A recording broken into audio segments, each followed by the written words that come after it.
Electronic ಮತ್ತು social ಮೀಡಿಯಾದಲ್ಲಿ ನನ್ನ ಹೇಳಿಕೆಯನ್ನು ತಿರುಚಿ ನನ್ನ ತೇಜೋವಧೆಯನ್ನು ಮಾಡುವಂಥ ಕೆಲಸವನ್ನು ಮಾಡ್ತಾ ಇರೋದು ಇದು ಸರಿಯಲ್ಲ.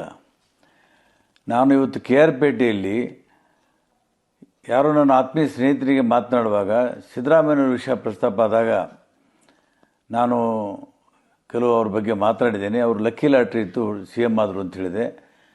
ನಾನು ಸೋನಿಯಾ ಗಾಂಧಿಯನ್ನು ಭೇಟಿ ಮಾಡಿಸಿದ್ದೇನೆ ಅಂತ ಹೇಳಿರೋದು ಸಂಪೂರ್ಣ ತಪ್ಪು. ಸೋನಿಯಾ ಗಾಂಧಿಗೆ ಭೇಟಿ ಮಾಡುವಾಗ ನನ್ನ ಜೊತೆಗೆ ಹೋಗಿದ್ದೆ. ಅವರು ಸೋನಿಯಾ ಗಾಂಧಿಗೆ ಭೇಟಿ ಈ ಸಲ ಬೇಡ ಅಂತ ಹೇಳ್ತಾಯಿದ್ರು. ನಾನೇ ಒತ್ತಾಯ ಮಾಡಿ ಸೋನಿಯಾ ಗಾಂಧಿನ ಭೇಟಿ ಮಾಡಿಸೋಕ್ಕೆ ಹೇಳಿದಾಗ ಹೋದರು.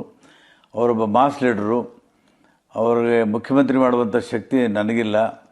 ಅವರು ಮತ್ತು ನನ್ನ ಆತ್ಮೀಯ ಸಂಬಂಧವನ್ನು ಹಾಳು ಮಾಡೋದಕ್ಕೆ ಕೆಲವರು ಉದ್ದೇಶಪೂರ್ವಕವಾಗಿ ಪ್ರಯತ್ನ ಮಾಡ್ತಾ ಇದ್ದಾರೆ. ಏನು 9 ಜನ ಶಾಸಕರು ನಾವು JDS ಬಿಟ್ಟು ಅವರ ನಾಯಕತ್ವದಲ್ಲಿ ಕಾಂಗ್ರೆಸ್ ಸೇರಿದ್ದೀವಿ. ಕಾಂಗ್ರೆಸ್ ಕೂಡ ಅವರ ಜನಬೆಂಬಲವನ್ನು ನೋಡಿ ಅವರನ್ನು ಮುಖ್ಯಮಂತ್ರಿ ಮಾಡಿತು, ಹೊರತಾಗಿ ನಾವು ಹೇಳೋದ್ರಲ್ಲಿಂದ ಮಾಡಿಲ್ಲ. ಇದು ಸಿದ್ದರಾಮಯ್ಯನವರು ನಮ್ಮ ಸಂಬಂಧ ಹಾಳು ಮಾಡೋದಕ್ಕೆ ಕೆಲವರು ಮಾಡ್ತಾ ಇರೋದು ಸರಿಯಲ್ಲ ಅಂತ ನಾನು ಹೇಳ್ತಾ ಇದ್ದೀನಿ.